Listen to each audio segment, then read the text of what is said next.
अस्सलाम वालेकुम dear students. हमारा सब्जेक्ट है इंग्लिश क्लास 10th और हम पढ़ रहे हैं play the merchant of Venice. आज हमें इसका 5th लेसन पढ़ना है। The trial of the case begin at the court of the duke of Venice in the presence of Bassanio and several other friends of Antonio. बसानियो और Antonio के कई दूसरे दोस्तों की मौजूदगी में ड्यूक ऑफ वेनिस की अदालत में मुकदमे की कार्रवाई शुरू हुई। The duke decided to wait for some time for Bellario. Duke ने कुछ वक़्त बेलेरियो का इंतज़ार करने का फैसला किया। Portia dressed herself and her maid Nerissa in men's apparel and putting on the robes of a counselor, she took Nerissa along with her as her clerk. Setting out immediately, they arrived at Venice on the very day of the trial. तो Portia ने खुद को और अपनी नौकरानी नरेसा को मर्दों जैसे कपड़ों में तैयार कर लिया और वकीलों वाले कपड़े पहनकर वो नरेसा को अपने साथ अपने क्लर्क के रूप में ले गई। जल्दी सफ़र करते हुए वो वेनिस में उसी दिन पहुंची जिस दिन मुकदमा शुरू होना था। The case was just going to be heard before the Duke and senators of Venice in the Senate.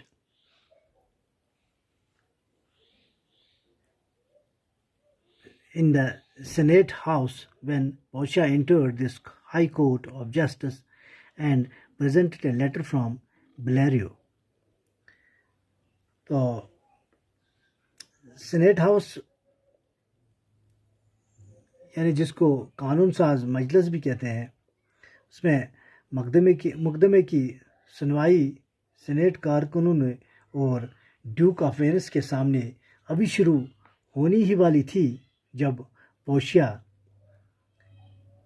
इस इंसाफ की अदालत में दाखिल हुई और बेलेरियो की तरफ से एक खत पेश किया।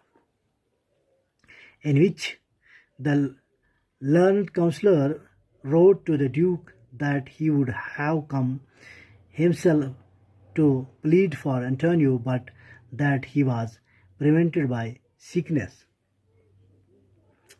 And he requested that the learned young doctor Balthasar, so he called Portia, might be permitted to plead in his plead instead. तो जो खत उसने उसे दिया जिसमें इस साहिब इल्म वकील ने ड्यूक को ये लिखा था कि वो खुद एंटोनियो के हक़ में वकालत करने आया होता, लेकिन उसकी बीमारी ने उसे रोक दिया था और उसने ड्यूक से ये इल्तिजा की थी कि इसकी जगह पर साहिब इल्म नौजवान डॉक्टर बाल्थसार को, जो पोर्शिया को इसने नाम दिया था, वकालत करने की इजाज़त दे दी जाए। This the duke granted. Duke ने ये इल्तिजा कबूल कर ली। Much wondering at the youthful appearance of the stranger, who was prettily disguised by her counselor's robes and her large wig. उस अजनबी नौजवान की जवानी भरी खूबसूरती को देखकर हैरान होते हुए, जिसने अपने वकीलों वाले कपड़ों और अपनी बड़ी सी विग होती है जो बनावटी बालों का टॉप होता है, उसमें खुद को इतना खूबसूरत ढंग से छुपाया हुआ था। Portia looked around the court and saw on one side Antonio and Bassanio and their friends. Portia ने अदालत के चारों तरफ नज़र दौड़ाई और इसने इसकी एक तरफ अंटोनियो, बसानियो और उनके कुछ दोस्तों को खड़ा देखा। On the other side stood Shylock quite alone. दूसरी तरफ खड़ा था शैलॉक जो बिल्कुल अकेला था। Sharpening a knife, एक चाकू की धार तेज करता हुआ। Portia began by arguing in favor of Shylock and said that he indeed had a right to his pound of flesh.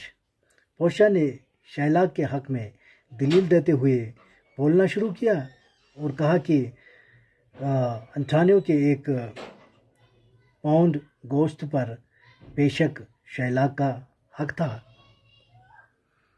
At the same time, in a moving speech, she appealed to Shylock to show mercy to Antonio and not to claim the penalty. और उसी वक्त एक जज्बाती तकरीर में इसने Sherlock से appeal की कि वो अंटोनियो के लिए रहम दिखाए और जुर्माने का दावा ना करे। But this appeal had no effect on the Jew. लेकिन इस अपील का उस यहूदी पे कोई असर ना हुआ। He insisted upon the pound of flesh which was due to him according to the bond. वो गोश्त का एक पाउंड हासिल करने की जिद करता रहा जो अहदनामे के मुताबिक इसकी तरफ बकाया था। Why then, Antonio said, Portia, you must prepare your bosom for the knife. तो फिर अंटोनियो, पोर्शिया ने कहा, तो फिर क्या अंटोनियो तुम्हें अपना सीना चाकू के लिए तैयार कर लेना चाहिए। And while Shylock was sharpening a long knife with great eagerness to cut off the pound of flesh, Portia said to Antonio, have you anything to say? तो और जब